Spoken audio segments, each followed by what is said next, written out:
सभी भक्तों को श्री शिवाय नमस्तुभ्यम हर हर महादेव ओम नमः शिवाय जय महाकाल शिवाय नमः ओम। तो आज हम आपको बताने वाले हैं पूज्य गुरु जी की कथा से सुनकर 5-5-5 वाला उपाय अष्टमी तिथि के दिन।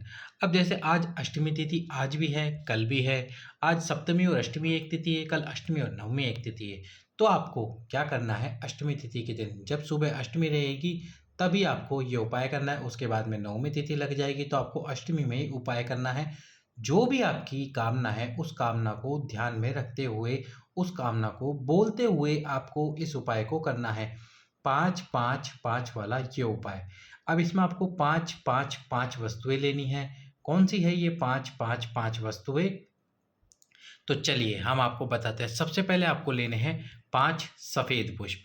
अब ये सफ़ेद पुष्प आंकड़े के हो तो अच्छी बात है, कनेर का कोई सफ़ेद पुष्प हो तो भी अच्छी बात है, पारिजात वाला सफ़ेद पुष्प हो तो भी ठीक है, या फिर कोई नॉर्मल सफ़ेद पुष्प हो जो आपको मिल जाता है, वही पुष्प आप ले लीजिए। 5 सफ़ेद पुष्प ले लीजिए। 5 आपको लेने हैं बेलपत्र। क्या लेने हैं? 5 बेलपत्र लेने हैं और 5 लेने हैं आपको दुर्वा। दुर्वा, दूबा जिसको हम घास कहते हैं। और 5 आपको लेने हैं दीपक। ये दीपक आटे के भी हो सकते हैं, मिट्टी के भी हो सकते हैं। आप जैसे इन दीपकों को लेना चाहें ले लीजिए। अब आपको क्या करना है, भगवान शंकर के मंदिर में जाना है। भगवान शंकर के मंदिर में जाके जो भी आपकी कामना है, जो भी आपकी मनोकामना है, उस मनोकामना का स्मरण करते हुए, उस कामना को बोलते हुए अष्टमी तिथि के दिन सुबह-सुबह आपको ये उपाय करना है। और जो उपाय करोगे आप माता रानी महागौरी के नाम से करोगे। किसके नाम से करोगे? महागौरी के नाम से।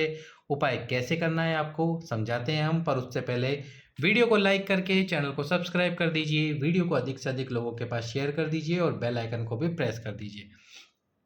तो ये है माता रानी का उपाय। जो भी आपकी कामना हो उस कामना को बोलते हुए आपको क्या करना है।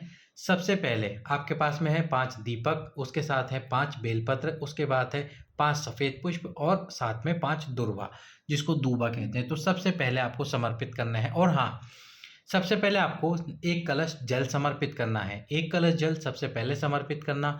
और जो जल समर्पित करने का तरीका है वो कैसा होगा, आपको सबसे पहले जल समर्पित करना होगा गणेश जी के स्थान पर, फिर कार्तिकेय जी के स्थान पर, फिर माता अशोक सुंदरी के स्थान पर, फिर आपको जल समर्पित करना है भगवान शंकर की जला भगवान शंकर के शिवलिंग में, जो माता पार्वती का हस्तकमल है उस पर, और फिर शिवलिंग पर। फिर इसके बाद में सबसे पहले आपको समर्पित करना है एक बेलपत्र। एक बेलपत्र आपको समर्पित करना है। और ये समर्पित कहाँ करना है? वही सबसे विशेष स्थान है, महागौरी के नाम से आपको समर्पित करना है। और ये जो हमने आपको कई बार स्थान बताया है, इस स्थान पर, ये जो सबसे महत्वपूर्ण स्थान होता है, 64 योगिनियों का स्थान है शिवलिंग में, यहीं पर आपको सबसे पहले पहला बेलपत्र समर्पित करना है। और बेलपत्र के जस्ट बाद में आपको आपकी कामना बोलते हुए जो पुष्प है आपके पास में, वो पुष्प समर्पित कर देना है। फिर आपको जो आपके पास में एक दुर्वा है वो दुर्वा यहीं समर्पित कर देना। जब ये समर्पित कर दो तो आपके पास में जो 5 दीप है उसमें आपको गाय का घी डालना है। गाय का घी डालकर लंबी बात लगानी है, क्योंकि ये हम उपाय माता रानी के लिए कर रहे हैं, माता रानी के नाम से कर रहे हैं। तो आपको लंबी बात लगानी है उसमें, और लंबी बात लगाकर उस दीप को प्रज्वलित कर देना शिव जी के सम्मुख में ही। फिर आपको दूसरा बेलपत्र लेना है, दूसरा सफ़ेद पुष्प लेना है और दूसरी दुर्वा लेनी है। उनको भी भगवान शंकर और माता आद्यशक्ति का जो स्वरूप है महागौरी के नाम से ही, वो तीनों वस्तुएं एक एक करके आपको समर्पित करनी है भगवान शंकर के शिवलिंग में इसी स्थान पर। फिर आपको दूसरा दीप प्रज्वलित करना है, जो लंबी बात है जिसके अंदर, वो प्रज्वलित करना है। इसी प्रकार आपको तीसरा बेलपत्र, दुर्वा और तीसरा पुष्प समर्पित करना है। और इसी के साथ में आपको तीसरा दीप, जो हमारे पास 5 दीप है, वो तीसरे नंबर का दीप प्रज्वलित करना है। फिर आपको चौथे नंबर का बेलपत्र, चौथी दुर्वा और चौथा सफ़ेद पुष्प समर्पित करना है। और इसके साथ ही चौथा दीप प्रज्वलित करना है। 5वां बेलपत्र, 5वीं पुष्प और 5वीं दुर्वा आपको समर्पित करके 5वां दीप प्रज्वलित कर देना है। यहाँ मैं आपको एक विशेष बात बताने वाला हूँ। जो भी माता बहन इस उपाय को, कौन से उपाय को? इस उपाय को संतान प्राप्ति या वंश वृद्धि के लिए करना चाहती है। जैसे यदि आपकी कोई कामना हो तो आप किसी भी महादेव का नाम ले लीजिए। फिर वो महादेव कुंदकेश्वर हो, अवधूतेश्वर हो, हाटकेश्वर हो, जो भी महादेव आप नाम लेना चाहते हैं ले सकते हैं।